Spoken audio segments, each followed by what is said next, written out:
आता या ठिकाणी पाणी घेऊन आम्ही पहिल्यांदा 2-3 बाटल्या आणल्या होत्या, त्या कमी पडल्या आणि आता पाणी घेऊन आमच्या गावचं फौजी दीपक गोरड आणि किशोर गोरड राजस्थानचे शेट आहेत हे. तर हे आता पाणी घेऊन या ठिकाणी आलेत. तुम्ही बघता आता हे पिल्लू एवढं ताणलेलं आहे की कालपासून ते उपाशी आहे. जवळपास 4-5 लिटर पाणी पिलं राहते. भावना एवढ्या तीव्र झाल्यात आमच्या. आता एवढं घाण शब्द वापरा येते त्या व्यक्तीबद्दल, पण आता काय शेवटी तोंड एक नालायक निघाला म्हणून आम्ही आता कस तर म्हणतोय. एक मिनिट ना, अय दीपक खाली ठेव. आता भावना नेमक्या ह्या गोरक्षकांच्या भावना काय आहेत आपण जाणून घेऊया. वैभव सर, काय भावना आहेत तुमच्या याबद्दल?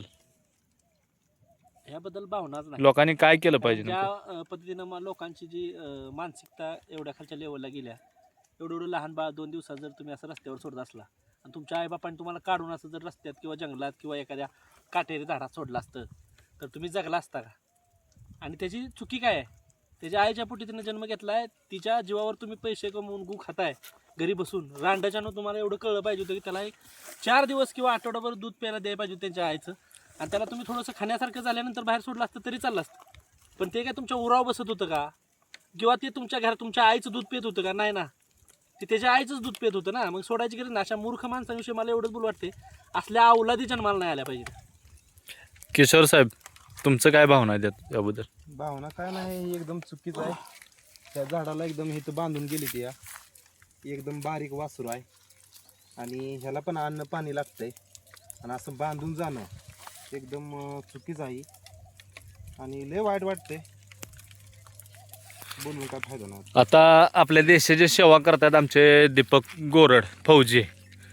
आता ते देशाची सेवा असे करतात की त्यांचं कुटुंब ते गावाला ठेवून, लहान मुलं वगैरे सगळे गावाला ठेवून ते जर आपल्या देशाची सेवा करत असतील आणि देशात राहणारे अवलाद तर असं काय करत असतील, आता त्यांच्या नेमक्या एक जवान म्हणून त्यांची काय भावना आहे हे आपण बघूया. आता दीपक साहेब, काय वाटतं ह्या गोष्टी काय बोलाल तुम्ही? आता विषय असा आहे की एवढं लहान जनावर म्हणजे ह्याला 8 दिवस पण चालले नाहीत आणि मायनस म्हणजे एवढं टेम्परेचर आता असं आहे की 36 डिग्री टेम्परेचर चाललं इकडं मान तालुक्यामध्ये, आणि असल्या टेम्परेचरमध्ये तापमानामध्ये एवढं लहान वासरू असं सोडणं बरोबर नाही.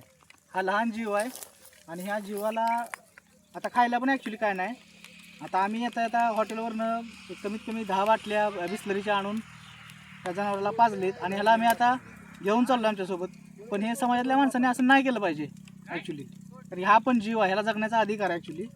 तर असं नाही करायला पाहिजे असं मला वाटतं.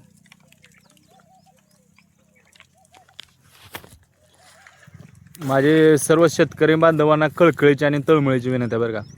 शेतकरी ह्या जगाचा पोशिंदा आहे आणि पोशिंदा हा अख्ख्या जगाचं तुम्ही पोट भरत असता आणि एका छोट्या जीवाला तुम्ही असं रस्त्यावर आणून सोडताय, तर नेमकं आपण काय म्हणजे जिवंत आईचं दूध पिलोय का मेलेल्या आईचं दूध पिलोय हे आपण सगळ्यांनी ठरवलं पाहिजे. आणि ही एक आम्हाला दिसलं इथं.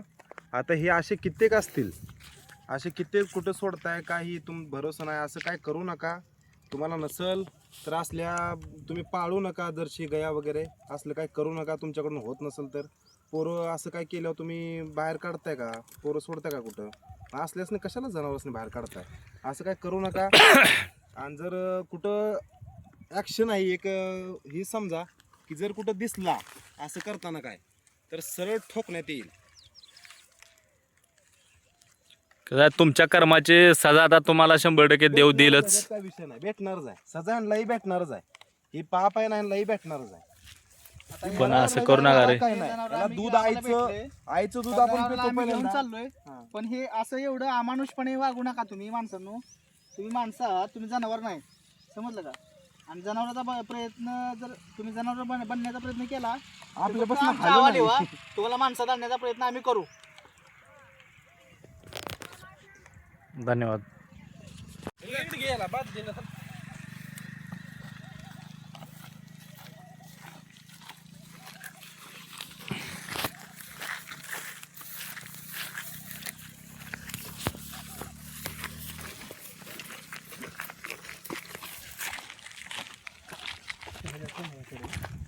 दूध आणतो. रोज रोज लागेल हो महिन्याभर तर दूध लागेल मला वाटतं. पाजायचं आपण पोरापोराने काढू.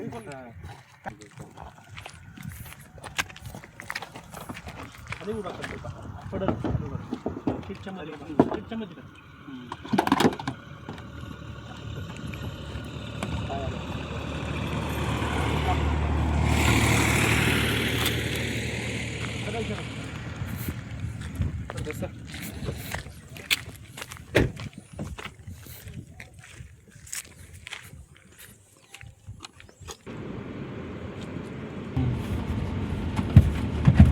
थोडं पीठ पाजायचं काय नाही.